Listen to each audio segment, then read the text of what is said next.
السلام علیکم ورحمۃ اللہ وبرکاتہ۔ امید ہے آپ سب ایمان اور صحت کی بہترین حالت میں ہوں گے۔ اللہ تعالیٰ آپ کو اچھے حالوں میں رکھے اور آپ کی طرف بڑھنے والے ہر شر کو خیر میں بدل دے، آمین یا الہ العالمین۔ قرآن پاک سے لی گئی حضرت ابراہیم علیہ السلام کی ایک نئی سٹوری میں آپ کو خوش آمدید۔ آج کی اس ویڈیو میں انشاءاللہ ہم حضرت ابراہیم علیہ السلام سے جڑے خانہ کعبہ کی تعمیر کے واقعے کے بارے میں جانیں گے۔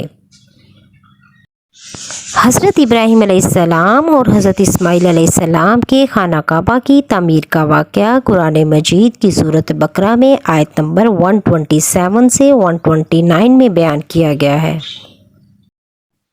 اس کے مطابق حضرت ابراہیم علیہ السلام کو اللہ تعالیٰ کی طرف سے حکم ہوا کہ وہ اپنے بیٹے حضرت اسماعیل علیہ السلام کے ساتھ مل کر خانہ کعبہ کی تعمیر کریں۔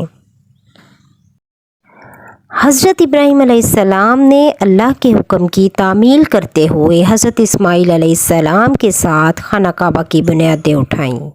جب دونوں نے خانہ کعبہ کی دیواریں بلند کیں تو وہ اللہ تعالیٰ سے دعا مانگ رہے تھے،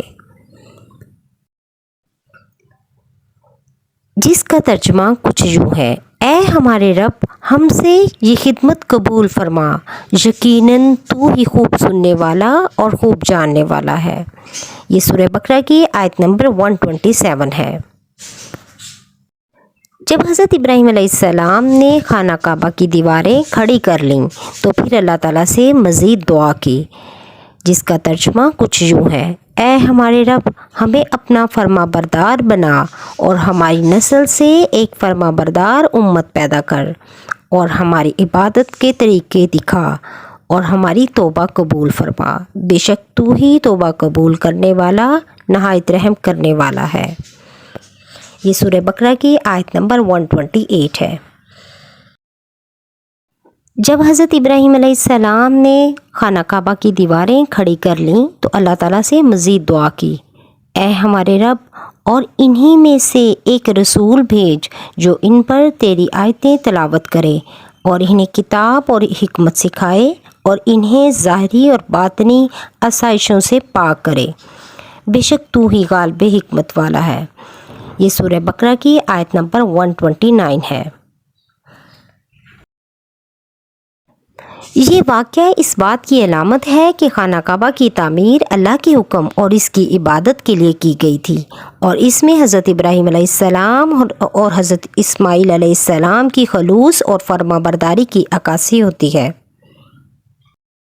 حضرت ابراہیم علیہ السلام اور حضرت اسماعیل علیہ السلام کے زمانے میں خانہ کعبہ کی تعمیر کے بارے میں اسلامی روایات اور تاریخی کتابوں میں کچھ تفصیلات ملتی ہیں، لیکن اس کے طول، عرض اور اونچائی کے بارے میں متفقہ یا حتمی عدد و شمار کا موجود نہیں ہے۔ مختلف روایات میں مختلف اعداد و شمار ملتے ہیں۔ اسلامی تاریخ کی کتابوں میں حضرت ابراہیم علیہ السلام کے زمانے میں خانہ کعبہ کی عمومی تفصیلات کچھ یوں ملتی ہیں: چوڑائی تقریباً 45 فٹ، لمبائی تقریباً 48 فٹ، اونچائی تقریباً 13.5 فٹ۔ یہ اعداد و شمار مختلف روایات پر مبنی ہے اور ممکن ہے کہ مختلف کتب میں کچھ فرق بھی ہو۔ یہ بات بھی قابل ذکر ہے کہ خانہ کعبہ کی موجودہ عمارت مختلف ادوار میں کئی بار تعمیر اور مرمت کی گئی ہے، اور ہر تعمیر کے دوران اس کی طول، عرض اور اونچائی میں کچھ نہ کچھ تبدیلیاں ہوئی ہیں۔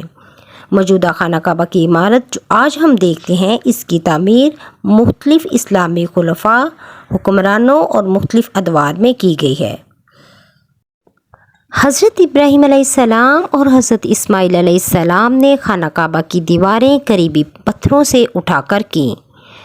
جب خانہ کعبہ کی دیواریں حضرت ابراہیم علیہ السلام کے سر سے اونچی ہو گئیں اور حضرت ابراہیم علیہ السلام کے لیے پتھر لگانا مشکل ہو گیا تو حضرت ابراہیم علیہ السلام نے ایک پتھر پر چڑھ کر خانہ کعبہ کی دیواریں مکمل کیں۔ جس پتھر پر کھڑے ہو کر حضرت ابراہیم علیہ السلام نے خانہ کعبہ کی دیواریں مکمل کیں، اس پتھر پر آج بھی حضرت ابراہیم علیہ السلام کے مبارک پاؤں کے نشان موجود ہیں، اور اس پتھر کو مقام ابراہیم کہا جاتا ہے۔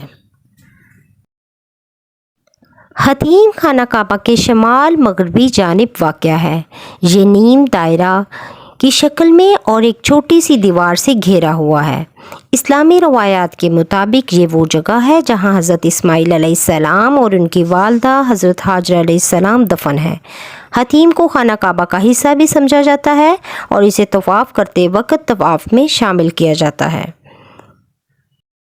حضرت ابراہیم علیہ السلام نے جب خانہ کعبہ کی تعمیر کی تو اس وقت کی عمارت کی بنیادیں موجودہ حتیم کی حدود تک پھیلی ہوئی تھیں۔ خانہ کعبہ کی ابتدائی تعمیر میں حضرت ابراہیم علیہ السلام نے حتیم کو خانہ کعبہ کا حصہ بنایا تھا، تاہم بعد میں خانہ کعبہ کی تعمیر اور مرمت کے دوران قریش نے اسے خانہ کعبہ کی عمارت سے باہر رکھ دیا۔ آج کل کی صورت میں حتیم خانہ کعبہ کی حدود میں شامل ہے، لیکن اس کی عمارت کا حصہ نہیں۔ طواف کرتے وقت طواف کرنے والے حتیم کے باہر سے گزرتے ہیں تاکہ پورے خانہ کعبہ کا طواف مکمل ہو۔